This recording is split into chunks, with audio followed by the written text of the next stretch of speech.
Hey guys, our story is out of Milton, Florida. August 2020, due during COVID time. Jerry Odum was his name. I did as much research as I could on this guy. To learn about him, he appeared to be a relatively nice guy, according to people that knew him. He was looking for love or maybe just some plain old attention from anyone. He had been married before, divorced about a year by the time he met Vicky Edge, a self made woman at her own right, running a spa massage in town and doing very well for herself. To speak about Jerry, obviously he is what I call a people pleaser.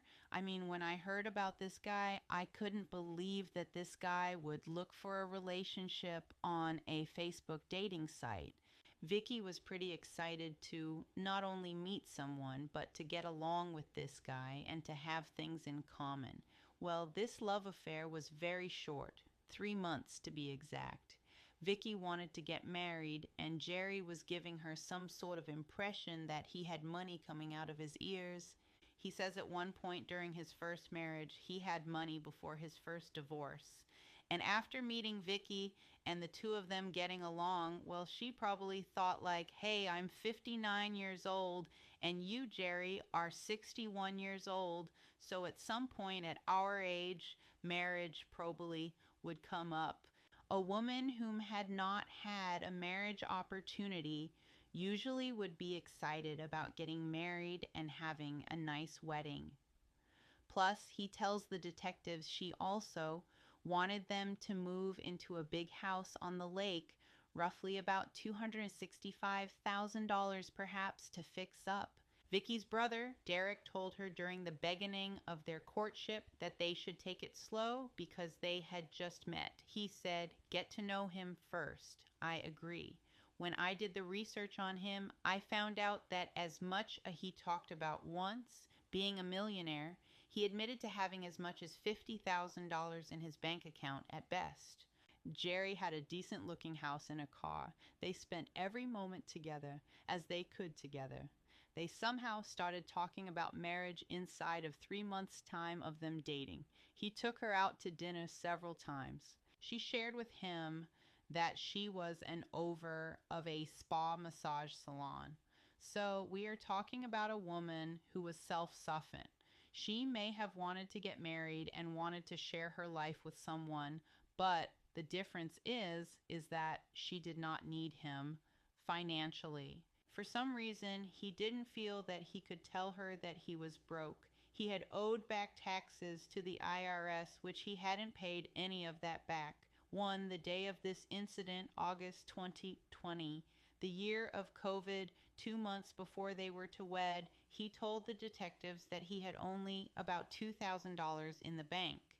Vicky had been making preparations for their wedding, and she was so excited for a while now. Jerry had plenty of opportunities to sit her down to say he simply didn't have money for this wedding. But he never found the voice to tell her that he didn't have the money to marry her. The day of her murder, she had been at Jerry's house while he nursed her through COVID for a week. She now was feeling much better to go back to work. She packed up her car for her first day back to work.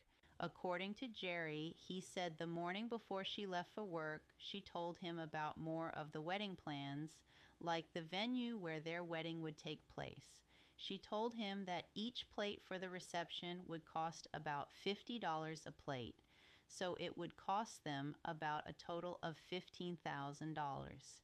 So, what do you think he did? Well, Jerry wrote a check for $15,000 so that she could pay for the venue, but Jerry did not have $15,000 in his account. An insult to injury. Not only was Vicky recovering from COVID, but she had just found out that week due to her getting tested to be a donor for someone that she briefly knew.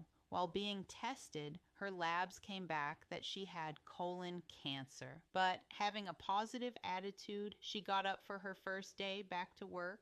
So, being the spinless person that he was, Jerry decided to, instead of simply tell his fiancée that he could not afford the wedding, he decided the best thing to do was to kill her. He would not stop getting himself further into a hole of lies. I mean, he kept lying to her about this marriage that he wanted but didn't want. Why didn't he just tell her? That is what I can't wrap my mind around. He doesn't have a history of violence. He had a relatively quiet life. Before Vicky headed off to work, he told her that he had a surprise for her. And according to Jerry, he told her not to only close her eyes, but to put a towel over her face to make sure that she couldn't see anything. She couldn't have expected the next chain of events to happen. While the towel was over her head and covering her face with the bat that he bought just less than a week ago, he raised the bat while standing behind her and hit her over the back of her head and in the face several times. He then finished by choking her out and left her there in the living area of his house. He left her there in the house with her dog, walking around in the house. Blood is everywhere. And then he broke her cell phone so that he did not have to hear her phone ring if any of her family were to call her. According to Jerry, he said that he had gone to visit his neighbors. LK, nothing ever happened. And when the neighbors asked about Vicky, he would say that she is in his house with COVID and she is resting. He do much to hide any evidence of the murder. The body was right where she had fell. Her car was still in his driveway. Her blood was still on the floor and anywhere it had landed. Her cell phone was found in a small red bucket, smashed to pieces, filled with water. He said that was to keep from hearing anyone calling for her. Sitting down with the detectives, he told them he didn't feel comfortable being in the same house with a dead body that he drove out of his way to get a motel room. I want to believe that maybe her employees started to wonder why she hadn't showed up to work. Jerry came back to his house the next day. Vic's brother came by to check on her, and he discovered her car in the driveway without the license plate. Her brother Derek hit on the door several times trying to get Jerry to come to the door. But here is the irony of it all. Jerry is the one that called the police while the body was still in the house. He wanted to get Derek off of his property, but is how everything unfolded and the police found the body of Vicky Edge. Jerry was charged with premeditated murder with life in prison. You can catch Jerry's interrogation on YouTube. This is Lisa with Lomax's Allegedly. Good night.